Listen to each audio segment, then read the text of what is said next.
Rádio Novelo. Tá começando o Rádio Novelo Apresenta. Eu sou a Branca Viana. Eu não vou dizer muito sobre a história do episódio de hoje, até porque ela tem muito a ver com silêncios e com o peso desses silêncios. Eu só vou dizer que ela começa num lugar muito familiar e vai enveredando por lugares cada vez menos familiares ou lugares nos quais a gente não quer se reconhecer. E um aviso: essa história contém descrições de violência e uma menção ao suicídio. Quem conta é a Bia Guimarães.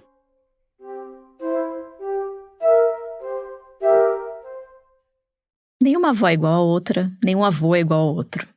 E é impossível que a casa onde os meus avós moravam seja igual à casa dos seus avós.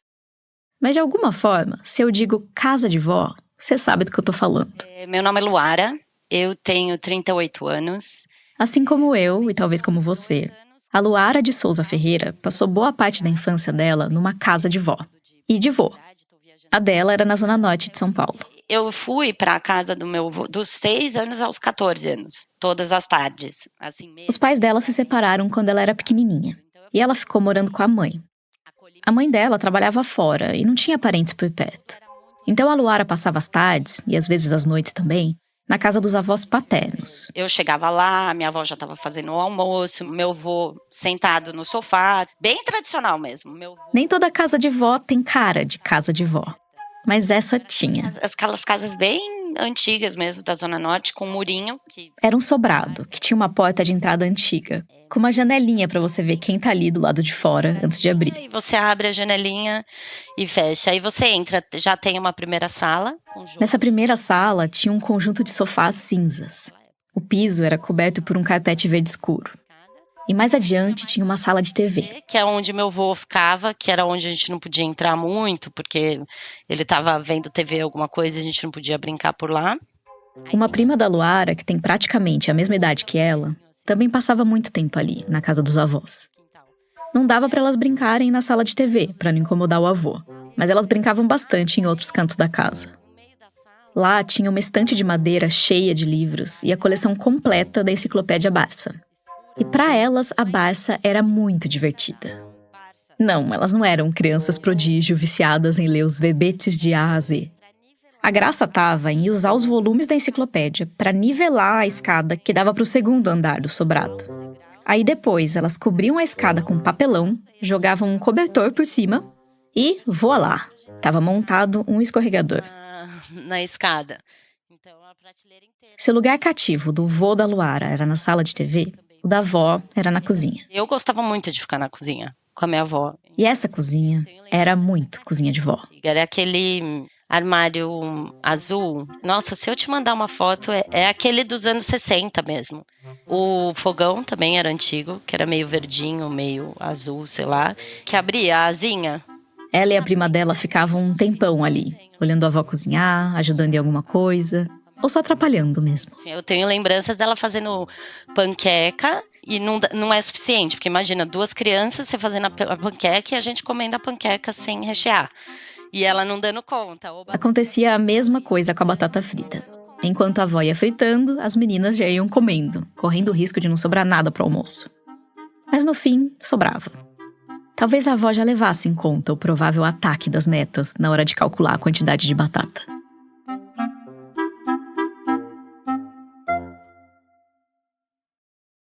A Luara lembra muito dos almoços nessa casa.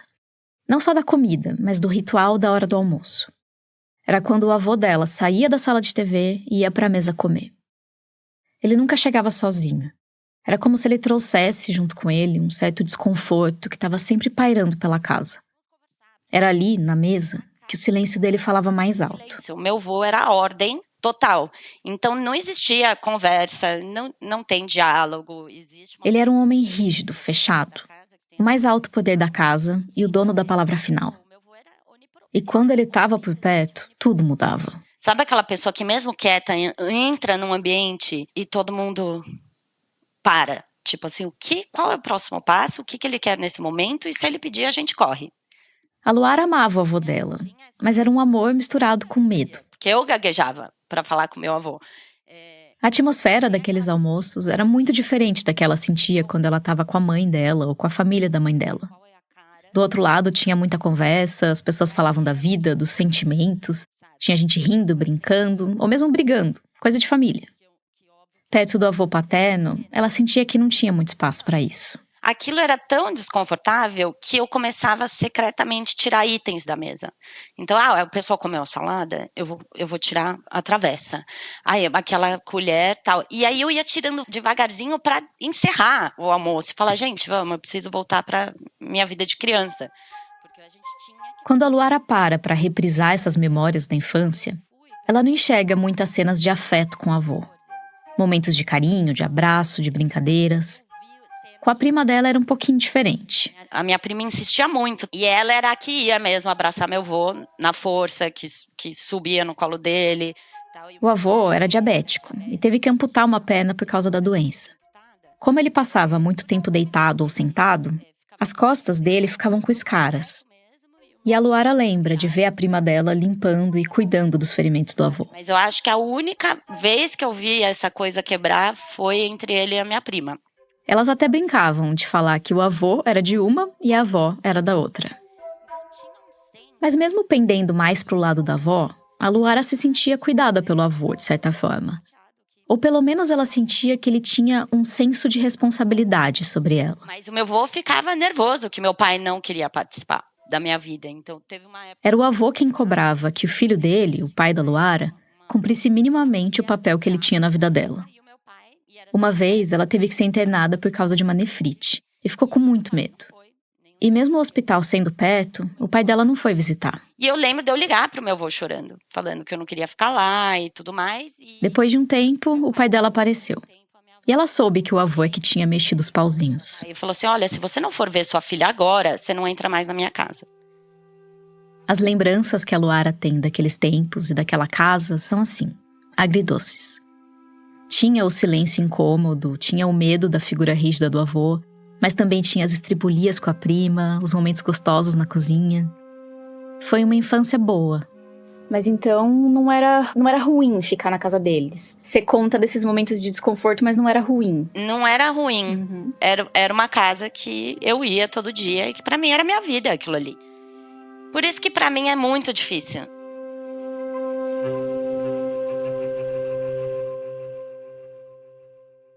É sempre curioso dar de cara com alguma coisa que faz a gente se dar conta que os nossos avós tiveram um passado antes de serem os nossos avós. Isso mesmo depois que a gente cresce. Quando a gente é criança ou adolescente, então, isso é ainda mais esquisito. A gente encontra uma foto antiga deles e leva um susto. A gente lembra que eles foram jovens, que eles tiveram namoricos, que eles usavam roupas diferentes, que eles tinham o penteado da moda, que eles tiveram outra vida antes da nossa vida. No caso da Luara, esse lembrete não veio do fundo de uma gaveta ou de um álbum velho de fotografias. Eu acho que eu comecei nossa, o que tá acontecendo? Por conta da morte dele. O avô da Luara morreu no ano 2000. Ela tinha 15 anos. E o velório foi uma coisa surreal mesmo. O avô dela quase não saía de casa, não recebia visita de amigos, nem nada do tipo. A última coisa que ela esperava é que o velório dele fosse estar lotado do jeito que estava. E lotado de gente que ela nunca tinha visto na vida. Assim, de muita gente de preto, terno e gravata, nítido que era a polícia. Assim, nítido, aquela presença grande. Gente da polícia. Ela sabia que o avô tinha sido delegado de polícia. Aliás, essa era uma das poucas coisas que ela sabia sobre a vida passada dele. Praticamente a única coisa que fazia ele sair de casa depois de aposentado eram os encontros na Associação dos Delegados de Polícia. Mas mesmo assim, para ela, era estranho ver aquele tanto de gente ali. O peso daquele velório. As coisas ficaram ainda mais esquisitas na hora de ir do velório pro enterro. Ela lembra de estar com a mãe dela a caminho do cemitério, quando ela percebeu que o carro delas e os dos outros familiares estavam sendo escoltados por carros da Polícia Civil. E eu tava do lado da minha mãe e eu virava pra ela e falava assim, mas como que eles sabem que a gente é da família? O que tá acontecendo? Eu olhava pra minha mãe e falava assim, quem são essas pessoas? Sabe? Aquele susto de você falar, como assim eu tô sendo escoltada? A Acho que vale falar aqui que não é uma coisa tão rara assim o funeral de um delegado ou de um policial virar um evento. Claro que, no geral, quanto maior a importância da pessoa, maior a cerimônia. Mas tanto na polícia civil como na militar, existe esse costume dos colegas irem em peso no enterro de gente que fez parte da corporação. A Luara não sabia disso. E mesmo se soubesse, não deixa de ser uma coisa que impressiona. Ela estava num misto de tristeza, de luto pela morte do avô e de curiosidade. Ela queria entender quem tinha sido aquele homem para o velório dele atrair tanta gente, tanta deferência. Ela queria entender quem tinha sido o avô dela. E aí a minha mãe começou a soltar algumas coisas pra mim. E aí foi quando ela falou assim: Lu, teu avô é o Raul Ferreira Pudim. Essa frase nunca mais saiu da cabeça da Luara. Mas demorou um tempo para ela entender o que isso realmente significava. Na verdade, talvez ela esteja tentando entender até hoje. O que a Luara começou a descobrir depois do enterro do avô é que ele não só tinha tido uma outra vida antes da vida dela, mas que ele tinha tido um outro nome também, um apelido que ela não conhecia, e que vinha sempre junto do cargo dele: Delegado Pudim. Sim, Pudim, que nem a sobremesa. A Luara não tem ideia de onde veio esse apelido, e eu também não consegui descobrir. Naquele momento, de novo, ela tinha só 15 anos, e a internet não estava tão na palma da nossa mão como está hoje. A mãe da Luara não sabia quase nada sobre o ex-sogro, para além de que ele tinha sido uma figura importante na polícia. E naquela altura, a conversa ficou por ali. Mas de tempos em tempos, a curiosidade da Luara voltava. E ela ia pescando informações aqui e ali sobre o avô dela. Delegado Raul Ferreira Pudim. Ela leu que ele tinha sido delegado do DOPS durante a ditadura, na virada dos anos 60 para os anos 70. Que ele tinha feito parte da equipe de um dos nomes mais famosos do DOPS de São Paulo naquela época, a do delegado Sérgio Paranhos Fleury. Os braços direitos do Fleury era meu avô e... Que essa equipe era conhecida pela crueldade e pelos casos de tortura contra os opositores do regime militar. Que eles tinham tramado e colocado em prática a emboscada que resultou no assassinato do Carlos Marighella em 69. Que uma parte desses homens formava o Esquadrão da Morte, um grupo paramilitar formado principalmente por policiais que perseguia e até matava pessoas que eram consideradas perigosas naquele contexto. E meu avô fazia parte.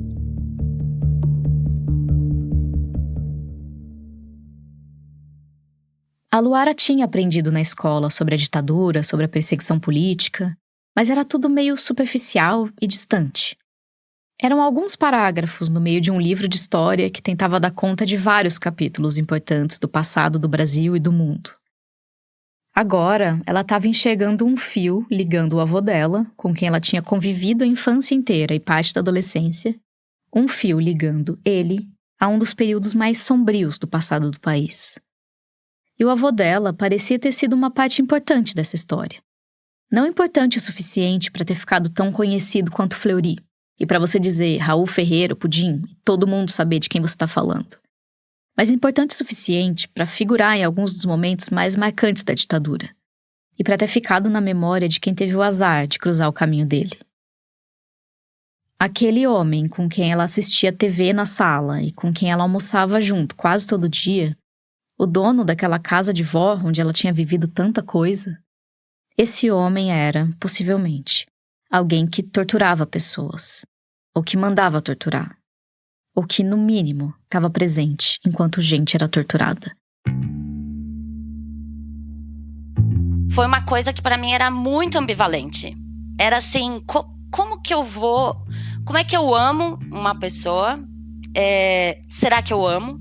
E como é que eu vou, ao mesmo tempo, ser agradecida por tudo que foi me oferecido, porque eu tive uma infância muito boa, e ao mesmo tempo crescer e ver que os valores são tão diferentes dos meus. Essas descobertas não eram fáceis de digerir. E elas trouxeram para a Luara um misto de sentimentos muito grande e muito pesado. Vergonha, culpa, estranhamento, dúvida, obsessão pela história do avô. Só que essas coisas não vieram todas de uma vez. Elas foram vindo em ondas mais ou menos fortes, em diferentes fases da vida dela. Eu lembro uma vez que eu fui num bar, eu era bem nova também, sei lá, 18, 19. E aí eu fui pra um bar, que é um bar bem, tipo, bem político mesmo, somos de esquerda. E eu lembro que o dono do bar era um cara bem mais velho e tal. E aí eu resolvi falar pra ele que eu era neta do Pudim e tal. E ele viveu mesmo a ditadura. E eu lembro, nitidamente de eu virar pra ele e falar assim... Não, tudo bem, eu sei que existiu torturas tal, e tudo mais, mas pelo menos eles não eram corruptos. E eu falei isso pra ele.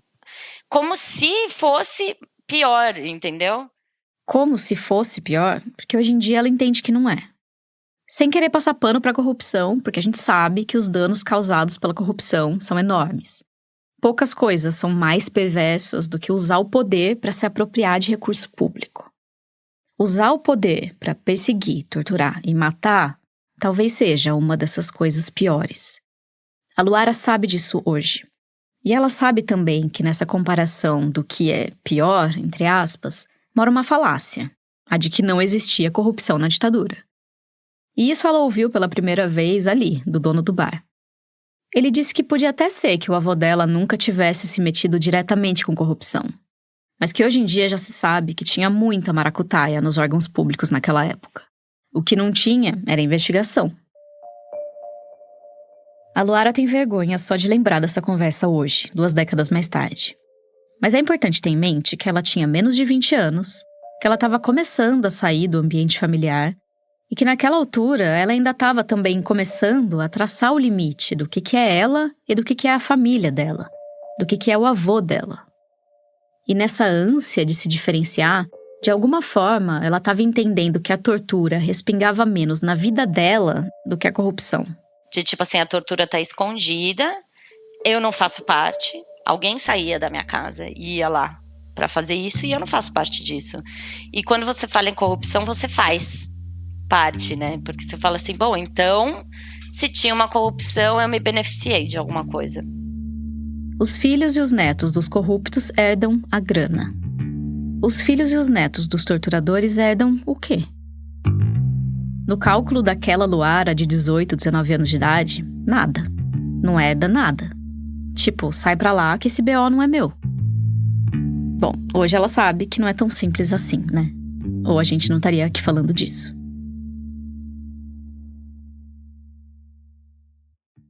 Na medida em que a Luara ia montando esse quebra-cabeça, foram aparecendo algumas peças específicas que mexiam e mexem demais com ela, para além da violência geral do regime militar. Primeiro, tinha a história da Bíblia. E aí eu lembro que a primeira coisa que eu li foi tipo, sei lá, seu Raul Pudim se vestia de padre e ia com a Bíblia na mão dando as sentenças nas celas do DEOPS, que é um artigo... A Luara lembra de ter lido isso num artigo na internet, que depois ela não conseguiu achar mais. Mas era um relato de quando a equipe da qual o avô dela fazia parte fez uma operação para prender um grupo de frades acusados de terrorismo em 1969. Esses frades eram suspeitos de estarem envolvidos com a ALN, a Aliança Libertadora Nacional, um grupo de luta armada que agia contra o regime militar. O artigo dizia que o Pudim ficava andando pelas celas do DOPS, vestindo uma batina e segurando uma Bíblia na mão, para debochar dos religiosos que estavam presos ali. Uma outra história que ela leu era sobre a noite em que o Marighella foi assassinado pela polícia. E de como essa notícia chegou ali, no DOPS de São Paulo. Quando o Marighella foi assassinado, a primeira pessoa que veio avisar a gente nas celas foi o Pudim. E aí ele fala lá, olá, Marighella se fudeu, foi no jantar. E foi assim que os presos ficaram sabendo. Então, o Pudim teria cantado isso. Olá, Marighella se fudeu, foi no jantar. Essas eram algumas das poucas cenas mais detalhadas que apareciam quando ela pesquisava o nome do avô. E nas duas, a imagem que a gente tem é de um homem que fazia deboche em pleno cenário de medo e violência. Que colocava o escárnio lado a lado com o terror. Que deu a notícia de que a polícia tinha assassinado uma pessoa cantando. Bom, isso pode até dar um embrulho no estômago, mas não é exatamente surpreendente, né? São cenas até coerentes quando a gente pensa na repressão da ditadura, no abuso de poder. Isso também não seria surpreendente para Luara se a gente estivesse falando de um delegado abstrato, de um homem desconhecido. A questão é que, para ela, essas histórias eram como rachaduras que ameaçavam botar abaixo uma vida inteira. Uma coleção de memórias inteira. Uma casa inteira. Ela lia tudo aquilo e não enxergava o avô dela ali. Quão diferente é essa pessoa que eu conheci? Quão diferente ela é nessa outra vida que ela teve? A Luara nasceu em 85, o ano que a ditadura acabou. O homem que ela conheceu era um senhor aposentado, com problemas de saúde, que passava a maior parte do tempo sentado assistindo TV. Um homem fechado, rígido, moralista, que não era de fazer piada, que não falava palavrão, que não chegava na mesa do almoço cantando, mas que aparentemente fazia isso nos corredores do DOPS.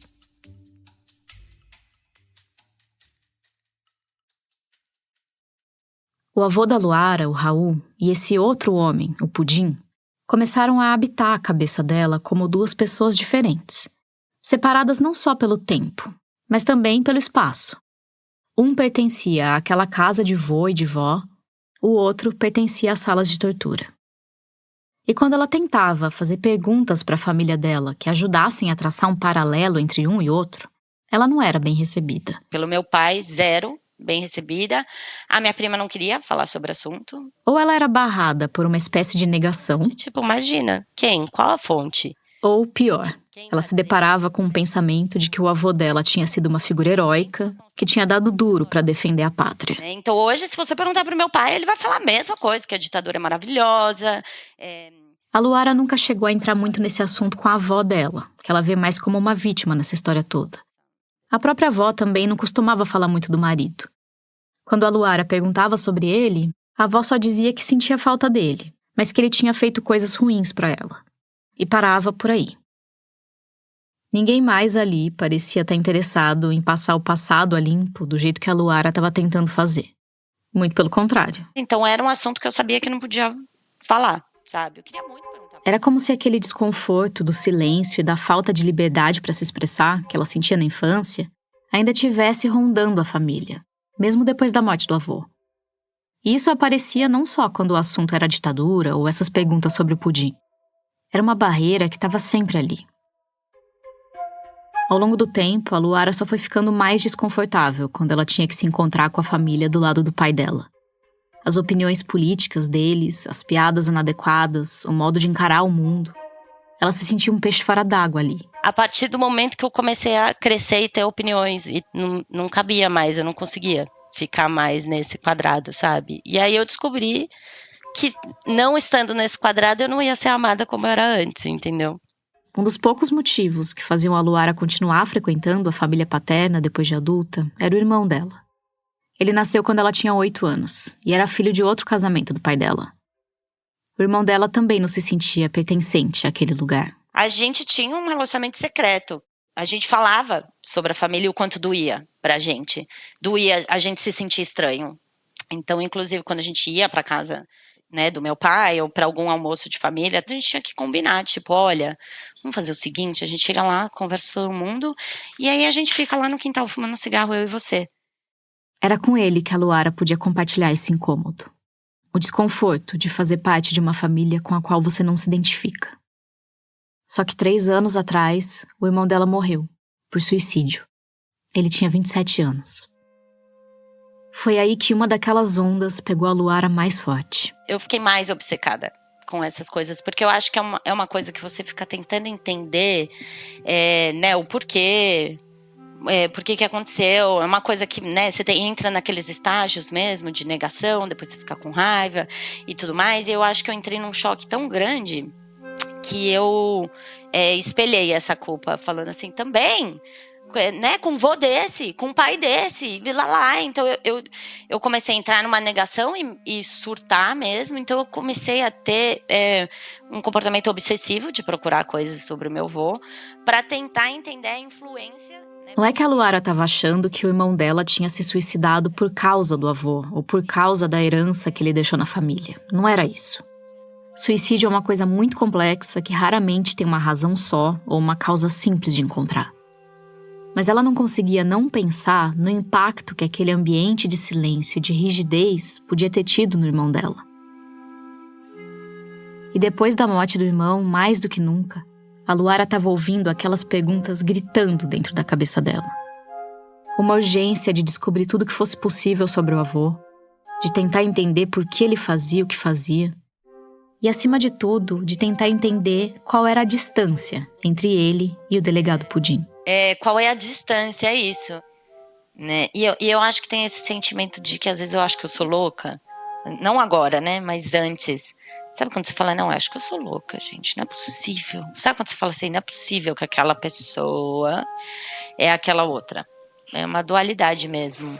Assim, qual é a distância?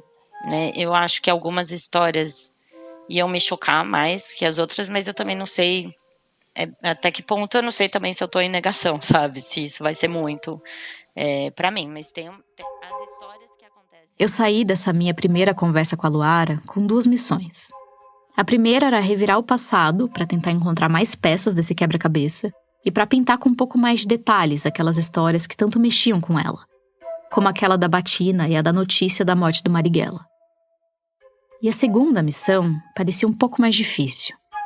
Tentar estimar essa distância entre os personagens. Esticar uma fita métrica entre aquela casa de vó e o prédio do DOPS.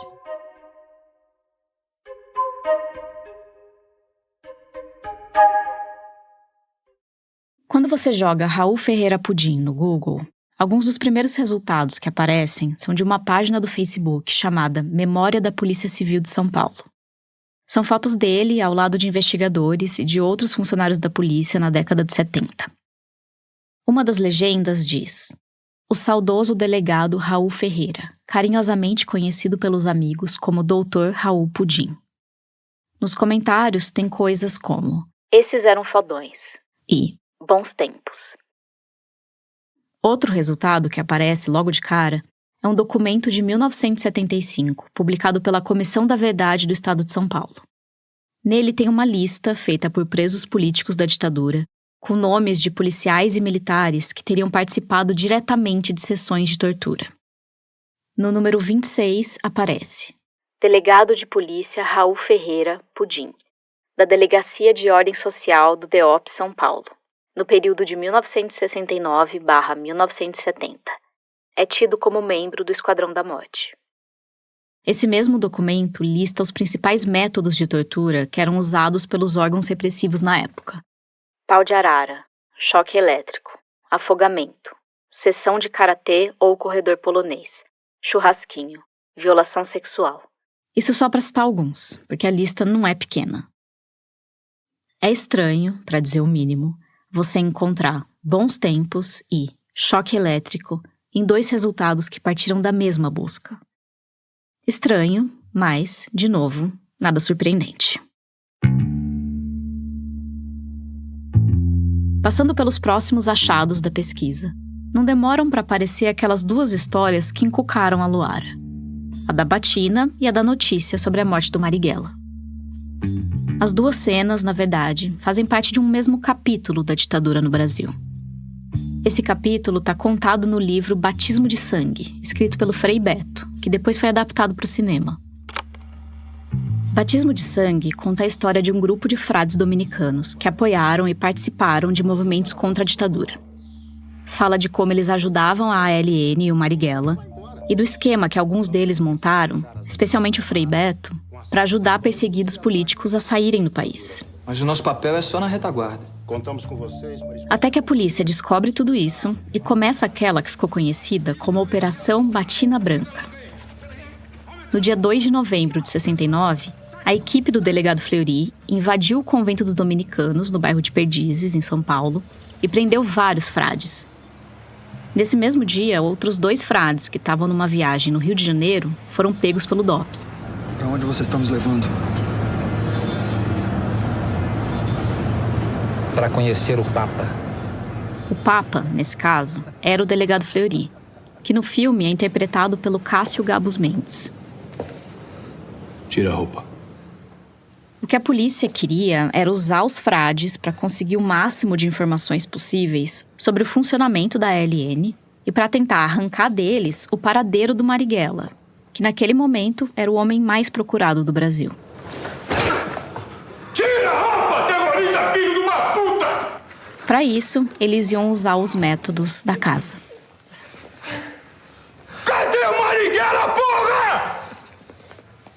Quem interpreta o delegado Raul Ferreira, o Pudim, é o ator Renato Parara. Apesar dele não ser um dos personagens de maior destaque no filme, a figura dele é bem marcante. Ele é impaciente, ele xinga, ele debocha. Na cena em que um dos frades, o Frei Fernando, está sendo torturado no pau de arara e levando choques, o Pudim tá ali, do lado, só esperando ele ficar completamente sem forças, machucado o suficiente para revelar o caminho até o Marighella. Fala de uma vez, fala, seu bosta! Como vocês marcam esse encontro, hein? Fala, porra! No livro, o Frei Beto conta que o Pudim tinha predileção por se viciar mulheres. O Pudim me colocou no pau de arara de novo, mas não foi só isso. No relatório do Brasil Nunca Mais, que foi publicado em 85, entre vários registros de gente que foi torturada por diferentes equipes de policiais e de militares durante a ditadura, tem o de uma mulher de 29 anos. Dependurada por 2 horas e meia no pau de arara. Teve cigarros apagados na planta de seus pés e foi submetida a afogamentos, água pelas narinas.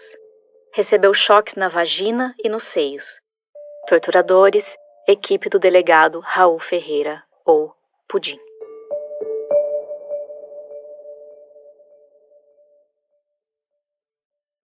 Aquela história do Pudim andando pelas celas do DOPS usando uma batina para debochar dos religiosos que estavam presos ali não aparece no Batismo de Sangue.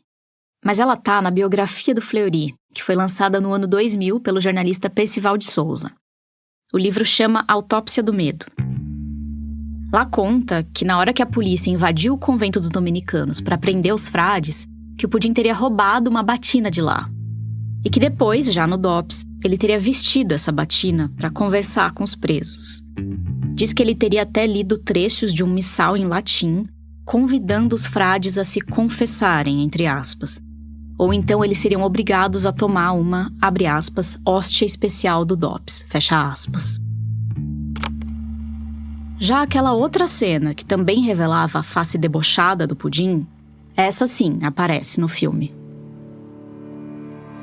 Foi na noite de 4 de novembro de 1969.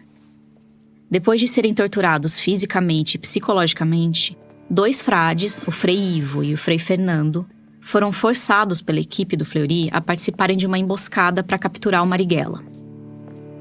Foi na Alameda Casa Branca, em São Paulo, que a polícia assassinou o líder da ALN.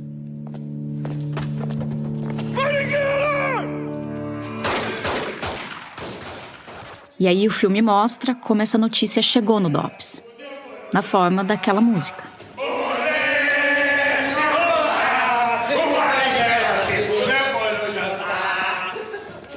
Matamos o chefe de vocês! Só que na cena, o Pudim não tá cantando sozinho. A equipe inteira tá cantando. O Fleury e os homens dele estão todos ali, rindo, comemorando, enquanto mostram para os presos as fotos do Marighella morto. Mas existem outros registros desse momento que, de fato, colocam o Pudim como protagonista. O jornalista Alípio Freire, que também estava preso no DOPS, já disse numa entrevista que quem desceu as escadas cantando, com as fotos na mão, foi o Pudim. Talvez tenha sido esse o relato que a Luara encontrou nas pesquisas dela.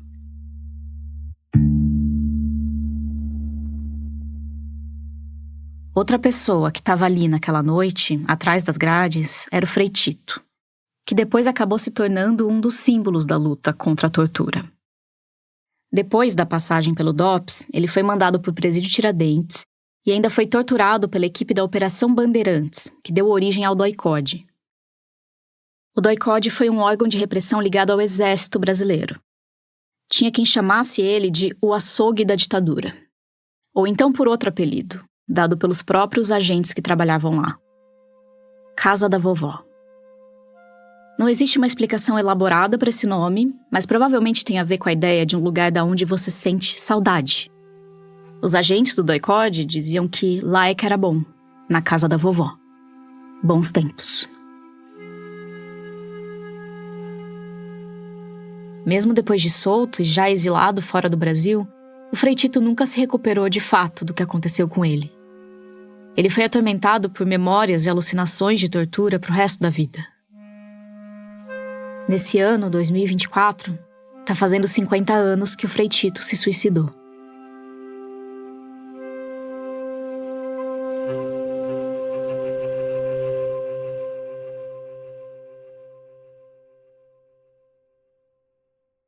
Eu confesso que a segunda parte da minha missão, aquela de medir a distância entre o avô da Luara e o delegado Pudim, essa parte não foi tão difícil quanto parecia que ia ser.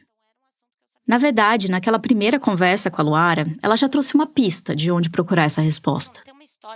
Era uma outra história que ela tinha lido, mas que ela não tinha certeza se era do avô dela mesmo que estavam falando.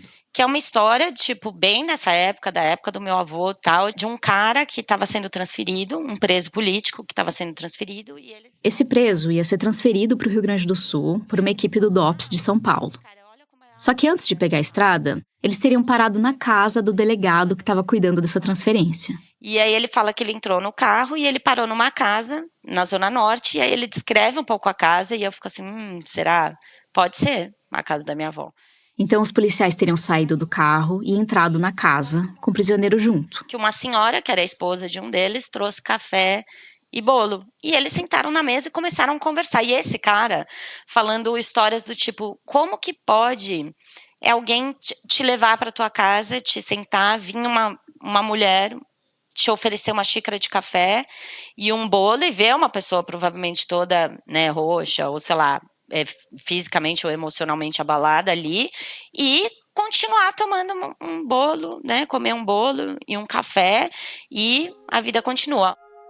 Eu não sei se é meu vô, mas pela descrição parece, mas é louco eu pensar que pode ser. Todas as outras histórias que a Luara tinha lido davam margem para ela imaginar dois personagens distintos. O avô com quem ela conviveu e o delegado de polícia. Um pertencia àquela casa de vó, o outro pertencia ao DOPS. Mas se essa história fosse mesmo sobre ele, essa suposta fronteira poderia cair por terra. No texto que ela lembrava de ter lido, não tinha o nome do delegado. Alô, Bia. Oi, Frei Beto, como que tá? Tudo bem? Tudo bem. Mas essa história também está contada no livro do Frei Beto, Batismo de Sangue. O preso que estava sendo transferido naquele dia era o padre Marcelo Carvalheira. Que o padre Marcelo Carvalheira, que era assessor de Dom Helder Câmara, então arcebispo de Olinda e Recife, havia sido preso comigo em Porto Alegre e fomos juntos trazidos para São Paulo. Só que no começo de dezembro de 69, como a justiça não tinha achado nada que justificasse a prisão do padre Carvalheira, ele já estava para ser solto. E para isso ele precisava ser levado de volta para Porto Alegre, já que ele tinha sido preso lá. Então, E aí? Coube ao Pudim levar o padre Marcelo Carvalheira de volta a Porto Alegre num carro policial. O padre Marcelo Carvalheira já morreu. Mas o Frei Beto conta que o delegado, que estava acompanhado de outro parceiro de polícia, botou ele num carro com outros 2 presos que também iam ser transferidos. E que, realmente, eles não pegaram a estrada direto. Primeiro, o carro se embrenhou por um bairro de classe média de São Paulo e parou na frente de uma casa. Nessa hora, os policiais teriam tirado as algemas do padre Marcelo Carvalheira e convidado ele para descer do carro. Ele não sabia do que se tratava, ele não estava entendendo nada. Até passou pela cabeça dele que aquele poderia ser um lugar secreto, onde os policiais praticavam mais torturas. Mas não. Aquela era a casa do delegado. Ele tinha resolvido passar lá antes da viagem para pegar alguma coisa que ele tinha esquecido, ou talvez para se despedir da família. E o Marcelo se deparou com uma cena absolutamente bizarra. Aquele torturador notório, um homem ligado ao Esquadrão da Morte, enfim. Vivia ali com uma família, crianças, e havia um lanche preparado para eles. Isso foi em 69, mais de 15 anos antes da Luara nascer. Se essa era mesmo a casa dos avós dela, essas crianças, então, seriam o pai e a tia dela. O padre ficou confuso quando eles foram recebidos por aquela família. Tinha bolo e café na mesa e ele foi convidado a sentar e tomar o lanche também. Só pra lembrar, ele já estava em vias de ser solto, então até que faz sentido que os policiais não tivessem mais tratando ele como os outros prisioneiros. E vale falar também que, segundo o Frei Beto, o padre Marcelo Carvalheira não chegou a ser torturado no DOPS naquela ocasião. Ele só tinha passado por interrogatórios e pela pressão dos agentes da polícia. Bom, ele podia não estar roxo, com hematomas, mas ele tinha vivido a atmosfera do DOPS. E ele sabia que outras pessoas ali, nas celas, tinham sido torturadas por aquela equipe de policiais. E agora ele estava ali, dividindo a mesa do lanche com alguns daqueles caras. Entre eles, o delegado Pudim. Ele não conseguia entender como esse homem, o dono da casa, o marido daquela mulher e pai daquelas crianças, podia coexistir com aquele outro homem. O livro do Frei Beto fala assim: o homem que se deliciava em maltratar mulheres, pelo perverso prazer de vê-las nuas, gemendo indefesas em suas mãos, agora ajudava a esposa a servir o café e brincava com o filho menor no colo. O filho menor, aliás, seria o pai da Luara. Mas continuando a citação do Frei Beto. O poder é capaz de dividir assim as pessoas? Deus e o diabo disputam um mesmo ser?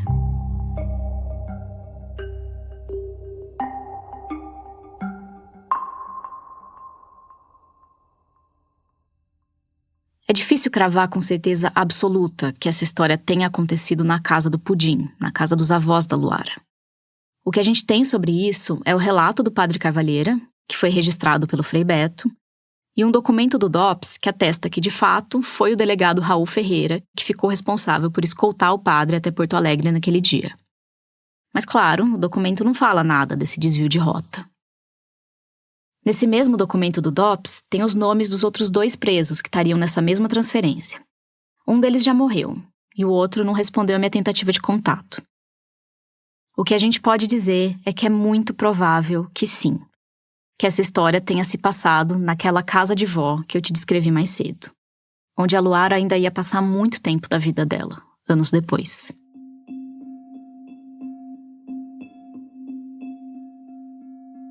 É muito mais fácil a gente entender as coisas quando elas estão separadas em caixinhas, né?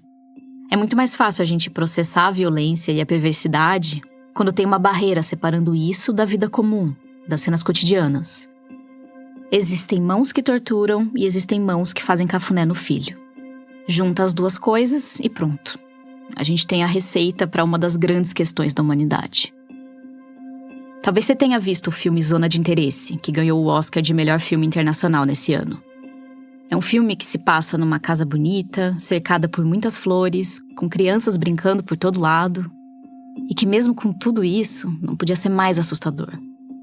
Ou justamente por causa de tudo isso. Aquela casa é a do comandante de Auschwitz e está praticamente colada num campo de concentração. Acho que poucas coisas são mais perturbadoras do que ver a vida normal acontecendo, alguém cuidando de um jardim com muita dedicação e delicadeza, enquanto do outro lado do muro tem pessoas sendo torturadas e mortas. São conflitos que ficam mais evidentes nas guerras, claro, mas que estão por toda parte. A gente se pega procurando fronteiras entre as coisas, entre os mundos, até perceber que elas não existem. Ou que elas não são nada mais do que um muro de concreto. Mas a minha ideia era a gente fazer um balanço, né, dos achados e também trazer alguma... Eu tava nervosa pra falar com a Luara de novo. Pra gente conversar sobre os achados dessa busca. No dia que a gente conversou, eu tive uma crise de ansiedade, assim, sabe? Meu Deus, tipo, que te dá dúvida mesmo. Você fala assim, putz, será que era a hora? Será que não era? Não sei o quê. Aí depois foi passando os dias, e aí eu falei assim, putz, não, eu tô afim mesmo de fechar o ciclo, pra mim. Porque eu sei que é, né, é uma história que tem a ver com a história do Brasil, mas pra mim eu preciso dar um fechamento, sabe? De tipo, parece que se eu falar, se eu colocar pra fora, um pedacinho vai fechar um pouco, sabe? Disso daí, não sei se... Ok, ela tava afim, ela tava sentindo que saber mais ia ajudar a fechar o ciclo dela. Mas mesmo assim, eu tinha receio de falar alguma coisa que fosse ir longe demais. Alguma coisa sobre o avô dela que ela nunca tivesse lido ou imaginado, e que fosse deixar ela ainda mais confusa. ainda mais angustiada com essa história do que ela já estava antes. Mas se em algum momento você achar que tá muito pesado pra você, que você queira parar, enfim, alguma coisa do tipo, você me avisa. Tá. A gente começou conversando sobre a história do padre Marcelo Carvalheira. E sobre como a casa da história dele, muito provavelmente, era aquela casa de vó onde ela cresceu. Sobre como aquela mulher provavelmente era, sim, a avó dela. E aquelas crianças provavelmente eram o pai e a tia dela. Sobre como a distância entre os personagens não era tão grande quanto parecia. Ou como, na verdade, não tinha distância nenhuma. E ele se questionava como o marido carinhoso e pai atencioso podiam coexistir no torturador frio e implacável.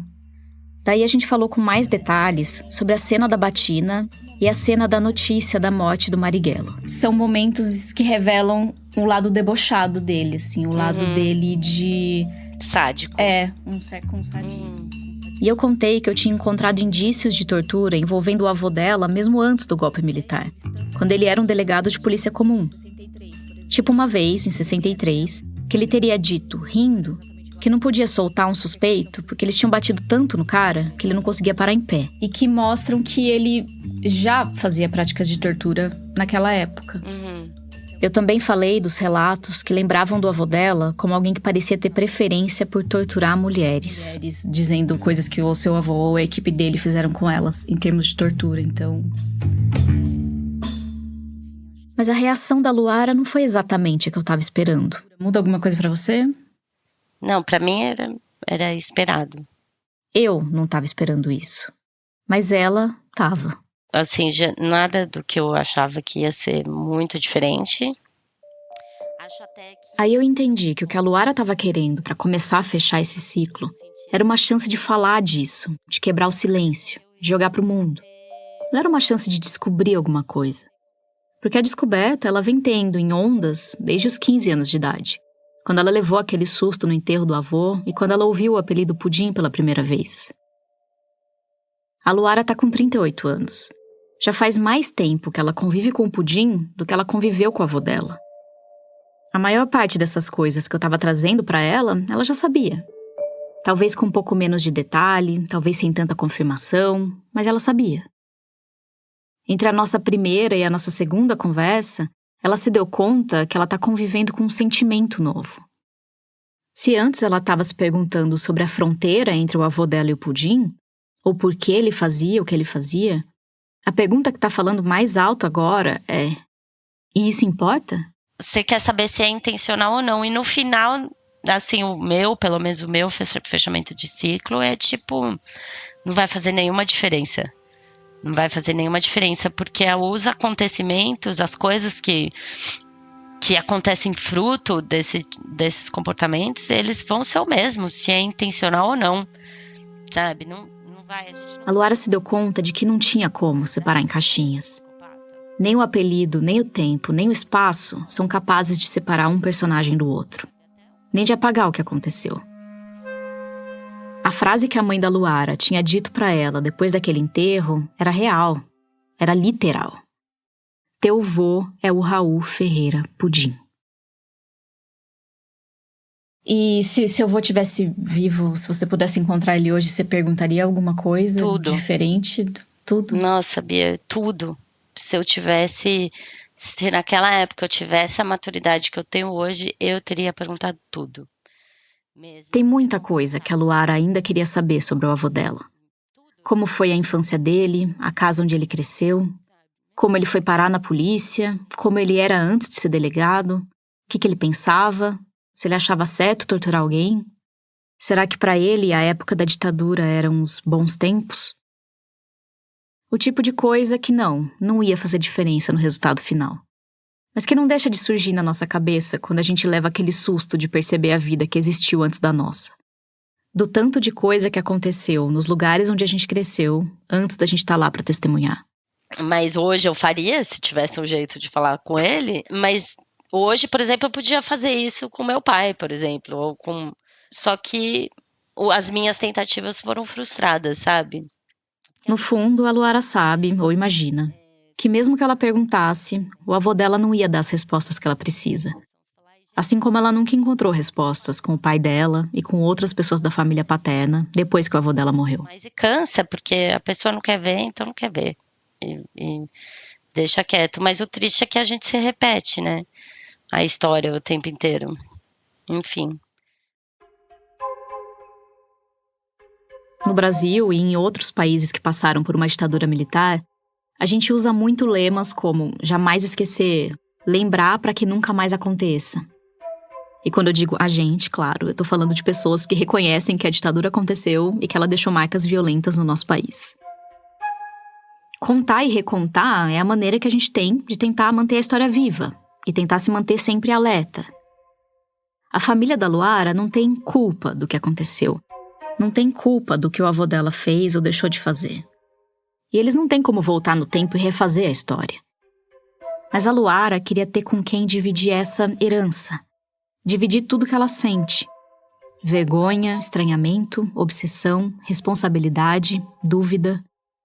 E o incômodo com silêncios que não estão só no passado, mas que continuam rondando os almoços de família.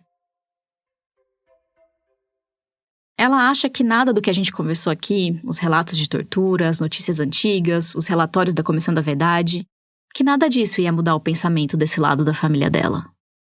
Algumas pessoas ainda iam negar, duvidar, ou pior, iam defender que o que aconteceu era o certo, que o avô dela estava só fazendo o trabalho dele para defender o Brasil.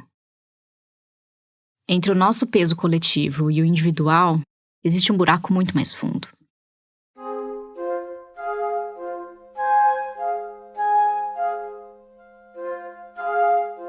Mas assim, o ciclo quem tá fechando sou eu.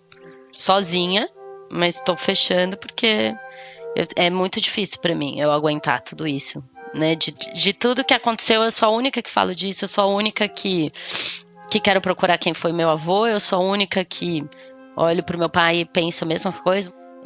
A única que quer falar sobre o meu irmão e quer... A morte do irmão da Luara foi a última e a maior das ondas que ela vem tendo desde o enterro do avô. Foi uma onda que desestabilizou ela. Claro, ela perdeu um irmão, perdeu o irmão confidente, perdeu o irmão por suicídio. E ela perdeu o irmão e nada mudou. Ninguém mais se deu conta da gravidade daquele silêncio todo. Ela só encontrou mais silêncio. Nos últimos anos, a Luara tomou a decisão de se afastar da família paterna. E também daquela casa de vó, onde ela tem tantas memórias. A avó dela ainda mora lá, no mesmo lugar. Assim, é um corte que vai me afastar dessas pessoas, que vai me afastar da avó que cortava uva para eu comer, que vai me afastar emocionalmente da minha história, de quem eu sou, de coisas, como é que eu... Foi e tem sido uma decisão dolorida. Mas ficar lá também doía. Não tem como mudar, eu também não tenho como ignorar e falar, olha, isso não faz parte da minha... Essas pessoas não fazem. Mas também existe um desejo de falar, olha, eu não sou igual a eles. Ela não é mesmo. Ela não vai ficar em silêncio.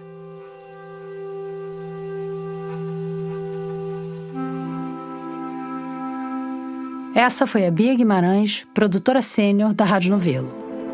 Essa história foi produzida em parceria com o Brasil Lab do Instituto de Estudos Internacionais e Regionais da Universidade de Princeton, nos Estados Unidos, que é uma iniciativa acadêmica que considera o Brasil um nexo planetário vital. Você pode conhecer mais em brasillab.princeton.edu. Obrigada por seguir com a gente em mais esse episódio. E você sabe que para todo episódio do Apresenta, a gente prepara um post caprichado lá no site da Rádio Novelo, com imagens e links de referência que a gente usou para escrever o roteiro e todo tipo de conteúdo extra que pode te interessar. No post dessa semana tem link para os filmes e livros que a Bia consultou para fazer esse episódio e também prints do Facebook da Polícia Civil que mencionam o Raul Ferreira Pudim. Aproveitando o ensejo, fica de novo o convite para assinar a nossa newsletter, que é mais um conteúdo caprichado que a nossa equipe prepara toda semana para você. Aliás, a gente aqui sempre fala assinar, mas não tem que pagar nada. É só se inscrever lá no nosso site para receber toda semana um e-mail esperto da nossa equipe com uma croniqueta sobre o episódio que está chegando e ainda uma dica cultural para animar seu fim de semana. Se você é de redes, vem conversar com a gente no @radionovelo, tanto no Twitter quanto no Instagram.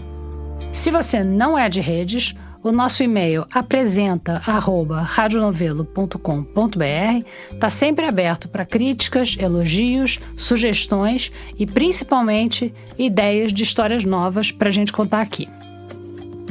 O Rádio Novelo Apresenta é um original da Rádio Novelo. Tem episódio novo toda quinta-feira. A direção criativa é da Paula Scarpim e da Flora Thomson-Devô e a produção executiva é do Guilherme Alpendre. A gerência executiva é da Marcela Casaca e a gerência de produto é da Juliana Jäger. Nossos produtores sênior são o Vitor Hugo Brandalize, a Evelyn Argenta, a Bia Guimarães, a Sara Oswalbel e a Carol Pires. As produtoras da nossa equipe são a Bárbara Rubira, a Natália Silva e a Júlia Matos. A checagem desse episódio foi feita pela Denise Ribeiro. Nesse episódio, a gente usou música original de Pedro Nego e também da Blue Dot. A mixagem é do Pipoca Sound. O desenvolvimento de produto e audiência é feito pela Bia Ribeiro. O design das nossas peças é do Gustavo Nascimento. A nossa analista administrativa e financeira é a Tainá Nogueira. E a nossa estagiária é a Isabel de Santana. Obrigada e até a semana que vem.